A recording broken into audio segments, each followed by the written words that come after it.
Yesterday, I finally got me a baker's cabinet, Hoosier cabinet, whatever you want to call it. I believe that this one is a Sears brand. I actually bought it off of an antique dealer that was selling out. So I got a really good deal on it and I love it. It is short, so that is the thing with this one because of this space right here. We have to have this like clear walk-through right here, this path, just because it's how you get to the other part of the house. Like everything else is through there. The kitchen is on the back side of the house. So everything else you have to walk through there to get to it from the kitchen. So this is a very high traffic area. So we had to have one that wasn't too deep. And all of the ones that I found that I really loved were 25 inches deep, which this one is 21. So I was hoping I could get one that was wider and would take up more space on this wall and just give me a little bit more storage space. And I wanted it to be taller, but after I started shopping for them for the past like 2 years, I've pretty much come to learn that that is almost impossible.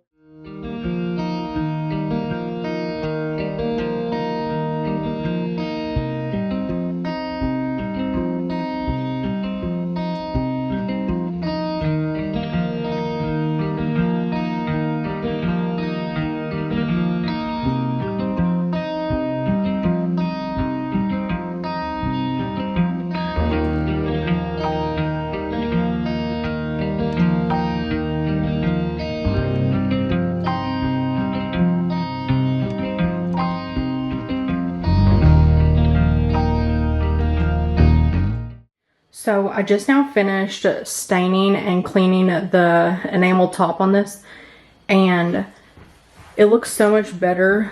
The only issue, well, it's not even an issue, is they puttied this right here. It may be Bondo, I'm honestly not sure. Whatever it is super hard, and he just said that it got wore out on that side, so they flipped it around and started using it on this side, and you can tell that it's wore right here. So it's not a problem. We'll just make sure that I don't get food over here. But the rest of it is fine. There is some staining, but it doesn't bother me. I've cleaned it with Barkeeper's Friend, and it may come off eventually. There's some of this gray staining on our kitchen sink also. So it honestly is just kind of standard with old enamel, especially if it hasn't been re-enameled or reglazed or anything. So it honestly looks really good. And then there's a couple deep cuts back there, but it doesn't, like I said, it does not bother me. I'm just going to use it to work on. But it gives me another countertop whenever this is pulled out, the size of our island. So it's like having an extra island now. But I did stain it with dark walnut just to try and get some of the red orange out of it, just because it is oak. Since I wanted to use this as a like functioning baking station, I went ahead and we did pre-drill a hole in the back of this so that we could put my KitchenAid mixer here. And then it'll just pull forward, and we let it sit there for a couple days first just to make sure it wouldn't be in the way like walking through here, and it has not been a problem. It never got bumped or anything like that, so it is still far enough up against the wall. And then I also had these old hooks. They came in the house in like the closets and stuff. We have a bunch of them, so I put them on the side here and I love them. But the other hook rack that I had hanging here on my other hutch, it's too long. So I had to go with something like this, and I do love this. But we did have to pre-drill just so it wouldn't like bust the wood. And I put 3 of them on each side. So now I get to decorate it, which is the fun part.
is finished, and I thought I would walk you guys through it. Hopefully this air conditioner in the background is not too annoying. We have our window units in right now, and it's pretty loud. Over here, of course, this is a crock, and I always keep our dirty towels, dirty rags, because I go through a bunch of them every single day. So I just put them all in there instead of having to run them all the way upstairs to the laundry room every single time.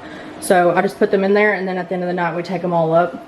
But over here I just put a crock and some of the most used utensils that I use for baking, just some wood spoons, and then the silicone one, and some whisk for sourdough and stuff.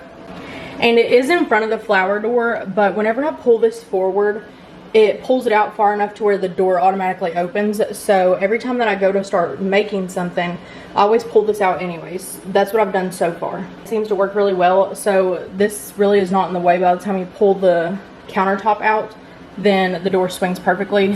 But in here, I just put one of my bowls, and there's flour everywhere. You can see that I do use the sifter. So in here, I just keep organic all-purpose flour.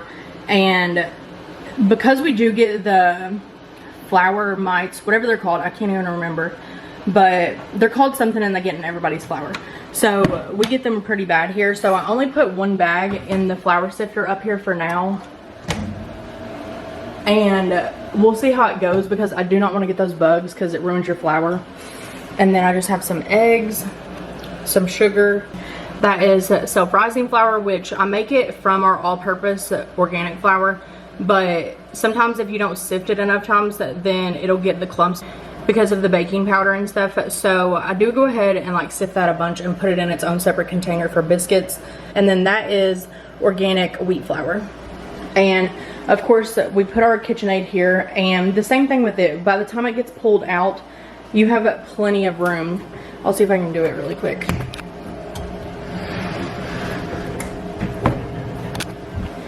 So here's what it looks like with it pulled out, and it may be able to come out a little bit further. Yeah, it can. It's not all the way out. So it comes out further than that, but that's just to show you guys an idea that how far it pulls it out. And the cord, we made sure that it had an extension cord, so it just like pulls it with it.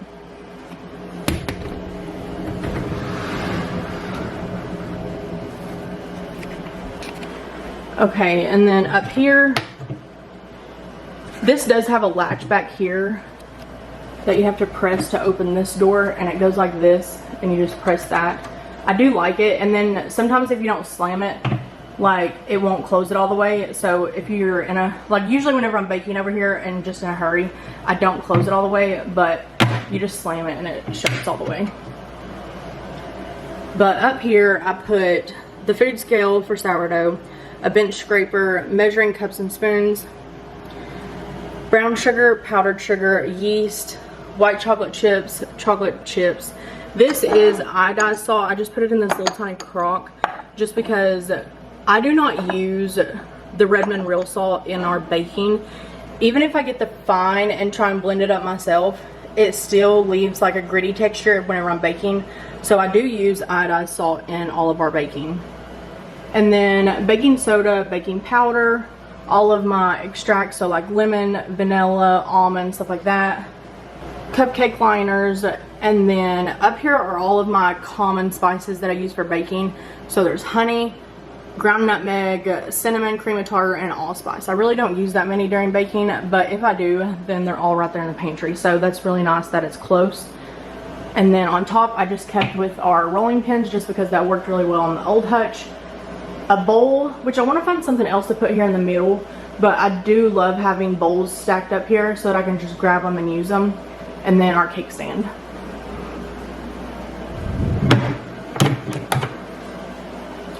On the side over here, I did put my aprons back, and then our grocery store bag holder, whatever you call that, bag holder, I guess.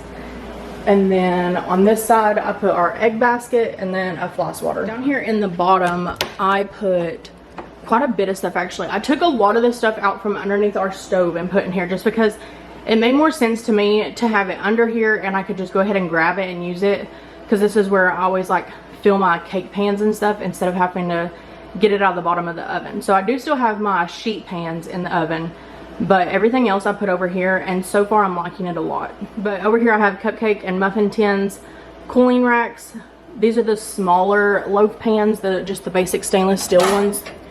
And then these are our Pullman loaf pans. I do have 3 of those, and then that's just the lid to one of them. I have a springform pan, a bundt pan, the tube pan, and then 2 regular 8-inch cake pans.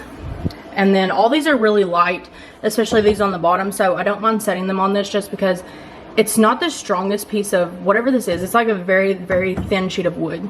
So I don't mind putting it on it, but if it ever was to break, I would just have Ben put me a new bottom. In the door, it's kind of random. Some of my stuff would not fit up there just because the top is pretty short and I didn't want to take my shelf out.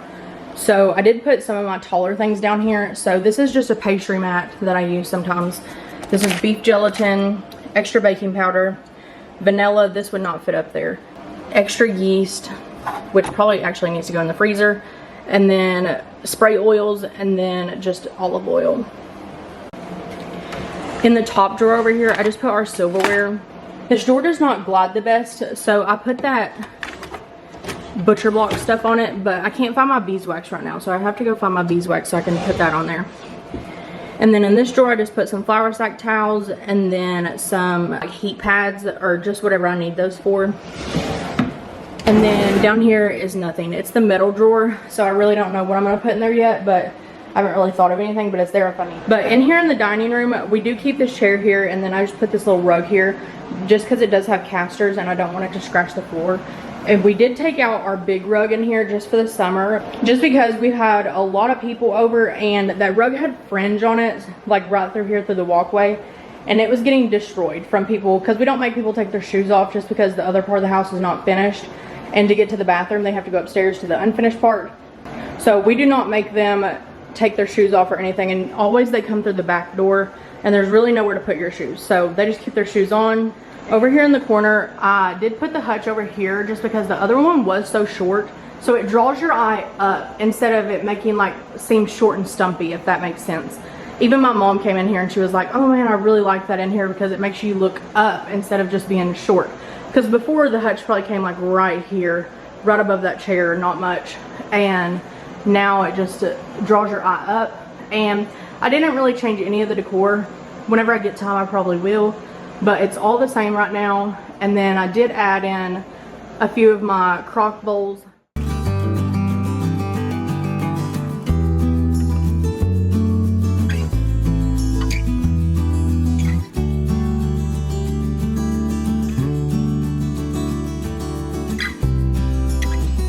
But that is going to be it for this video. So thank you guys for watching, and I hope you guys will like and subscribe.